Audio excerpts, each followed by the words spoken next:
How was the That I science on did. Babylon 5? It was actually, when they touched on it, it was actually really spot on.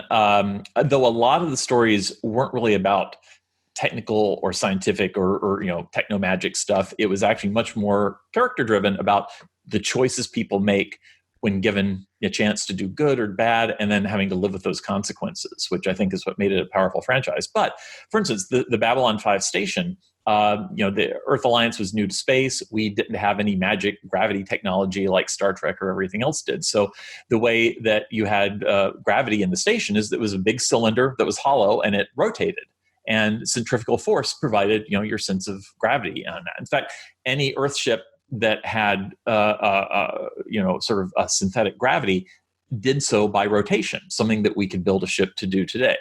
Whereas the other races were more advanced and had their kind of cruise ship liners where gravity goes one way, the ship flies the other way, things that didn't work. But Babylon 5, like any ship that didn't have a rotating section that came from Earth, didn't have gravity in it. And sometimes they would show people in zero G environments in the ships, and sort of make a point of that, which is actually really cool. That is really cool. Two questions. One about, well, I'm not even going to get you started on gravity. Varjan said that he would come on and talk to me about gravity. But the uh, the the centrifugal force thing, that is that possible to control? Absolutely. Yeah. It was actually the Babylon 5 station art design was really heavily based on concepts that date back to the 70s, when there was a big push to actually build space colonies out in sort of near Earth orbit. There's a L5 by 95 rallying cry in the mid 70s to have a space station at the L5 Lagrange point between sort of the equidistant from the Earth and Moon, as like establishing our future in space. Okay. And Gerard K. O'Neill was one of the proponents of this back in the 70s. There was a book called The High Frontier that was sort of the Bible of how we could colonize space before the end of the century, which of course that Well, went well. But one of the designs in the book was the idea of this big cylinder that would rotate, and that you could build whole landscapes and terrains inside the cylinder, and it would be pressurized, and then you'd rotate to get gravity. You would use mirrors to bounce light in. So there was a lot of inspiration on the Babylon 5 stage. It looked very familiar when I saw it. Like, oh yeah, they're playing on that idea. is And that then that? when you would get these internal views inside the station, you'd get these really cool shots where you'd see your landscape curl up and around, right? You're living on the inside of a cylinder, Okay. and down the middle there was a shuttle that would take you across, and that was a low G environment because it was off the rotation. It was a little bit, and Oh, that you had to hold on to handholds and things. They actually paid attention, and they actually tried to put as much of that plausibly as they could. that And a couple times it was even like a big plot point, like what happens when someone has to jump out of a shuttle in the core and they're going to smash into the ground that's rotating. It's like, well, they even made a point, like, well, he's basically in zero G out there, but the ground is rotating really fast, and when he hits it, it's going to kill him.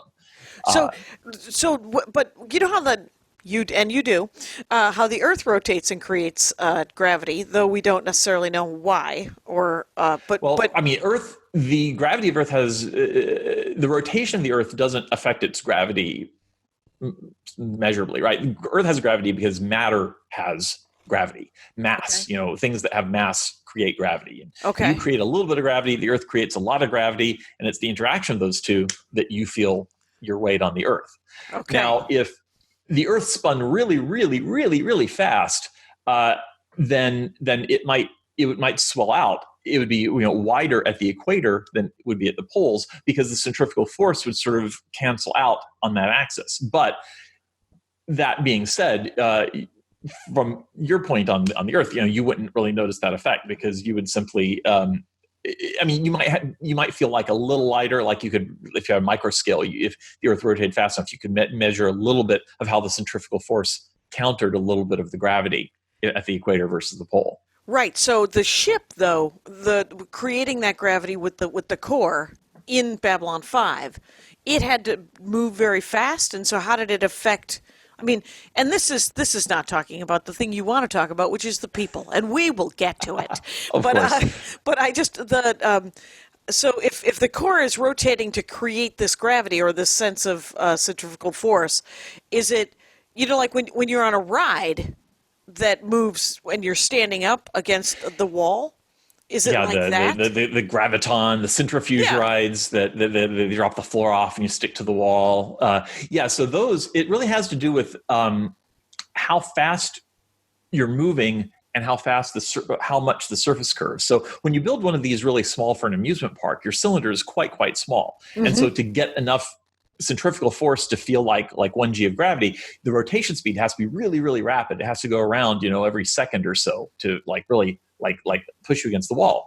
But as you build larger and larger cylinders, the rate that it has to rotate in terms of the number of cycles per minute actually goes down the bigger it is. The larger the ring is, it doesn't have to rotate nearly as quickly for you on the outside to feel that Oh, same that sense 1 g of of acceleration. So okay. for Babylon 5, it's actually a relatively subtle slow motion. And I haven't done the math on that for a while, but But they actually got it more or less in the right ballpark of the rate that something that big. I mean, the Babylon 5 station was supposed to be 5 miles long. oh, And really? a really big thing. And then the actual inhabited central cylinder would have been about like 2.5 miles. I was actually just looking at a map recently. I was putting it down like, yeah, the occupied part of Babylon 5 would probably be roughly from my condo here in Mar Vista out to like the Abbot Kinney along Venice Boulevard. Okay. You Yeah, lay the five garden down miles. right, and it'd be like a 2.5 mile walk from one end of the cylinder to the other. And I was like, oh yeah, so that'd just be like wrapping up my neighborhood in like a little cylinder, and that would be the inside of the station. That is fascinating. Okay, now, so there's five. I'm willing to go back. I'm so sorry with the